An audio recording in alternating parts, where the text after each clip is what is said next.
Assalamualaikum and very good day everyone. My name is Yang Umar bin Aziman. You can call me Coach Umar. I am a master trainer for Global Online Workforce program by MDEC. Today I'm going to be your instructor for Digital Workforce subject. For today's lesson, I'm going to share with you about safety net for Malaysian freelancer. According to Employee Providing Fund or EPF, about 50% of Malaysian workforce ply their trade in informal sector, which encompass a wide range of jobs, from pasar malam hawkers to freelancer writers. A survey conducted by INTI International University and College found that 68% of freelancers in Malaysia choose to freelance route despite the availability of the full-time jobs. What's certain is the Malaysian freelancing economy has grown by 31% and is the third largest freelancing market in the region on the backdrop of digital platforms such as freelancer.com and Upwork. But the life of hustler means fending for yourself, and to do that, you need a financial safety net. The good news is setting that up is easy, and I will show you how to build it step by step. Step number 1. Build your emergency fund, also known as rainy days fund. This amount of money stashed away in the liquid saving account is set aside for unexpected event that carry some financial impact.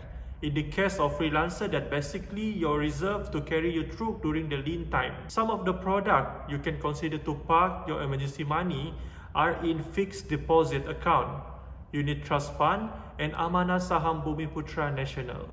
As this product offer higher interest rate than regular saving account to protect your fund from being eroded by inflation and yet still offer liquidity. The objective is to have this money easily accessible during emergencies. Some of financial advisors suggest having enough cover living expenses across 3 to 6 months. If you were staff employed, that will be easy exercise to navigate and to achieve. But where do you start as a freelancer? One way to do is set aside 45% of every paycheck into saving. This allows you to do 3 things. Earmark 30% for taxes, 5% for reinvesting into your business, and 10% to build your proper emergency saving fund.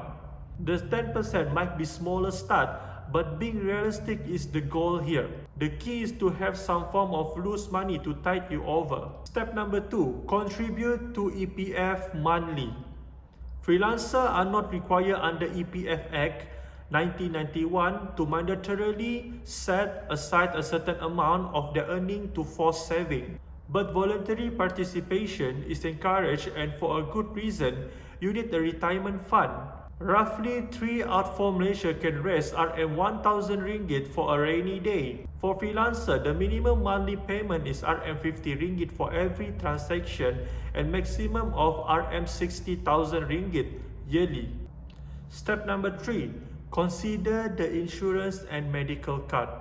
This is necessity if you have financial dependent such as spouse and children, and is considered effort on your part.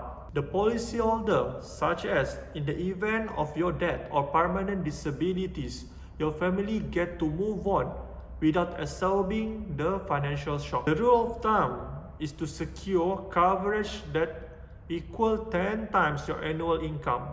But remember, before signing up for one, educate yourself about the pros and cons of the policy, and also do some research before committing to one. Step number 4, file your taxes properly. Being in the informal sector doesn't mean that you should dodge taxes. However, there is a way to cushion yourself from paying the full amount. You have to know your tax exemption and reduction.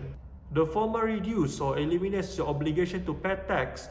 The latter is similar, but deduction reduces your chargeable income and is a result of gift and donation. All these deductions will help you save, therefore increase your monthly cash flow. And the last step is plan and think ahead. The life of freelancer is akin to managing your own business. The learning curve is steep with a 50-50 chances of failure and success, but that shouldn't put you damper on your dream. Maybe the first thing to do is to prove yourself. Take up a few gigs while holding down your full-time job. That might be exhausting, but it's the safest way to hedge your best in the event going to independent does not bear fruits. And while you are negotiating that, you might want to think about the best practice for budgeting. You might also want to tweak your lifestyle and learning to be frugal as quick as possible. But the reward of being your own boss is indescribable. No one said it was easy, but impossible, not quite. Now, I'm going to introduce you to MAFA. What is MAFA? MAFA stands for Malaysian Freelancer Association. One of the MAFA roles is to develop and facilitate safety net for full-time freelancer in collaboration with authorities, agencies, and private sector. There is a lot of benefit if you are registered as a MAFA members, such as insurance plan. You can get a discounted rate offered through Policy Street and Liang. MAFA, in collaboration with MDEC, is working with EPF to develop a retirement plan package for Malaysian freelancer. Freelancer can't work forever. Retirement planning is even more crucial for full-time freelancer who do not contribute to EPF or do not have pension benefits. MAFA encourages its members to not procrastinate and start planning for retirement early. Registered freelancers will enjoy access to extensive list of technical skills training and certification at discounted rate. These trainings are offered through MAFA affiliation with established global online learning platform, partnership with HRDF, approved training provider, and MAFA on technical training program.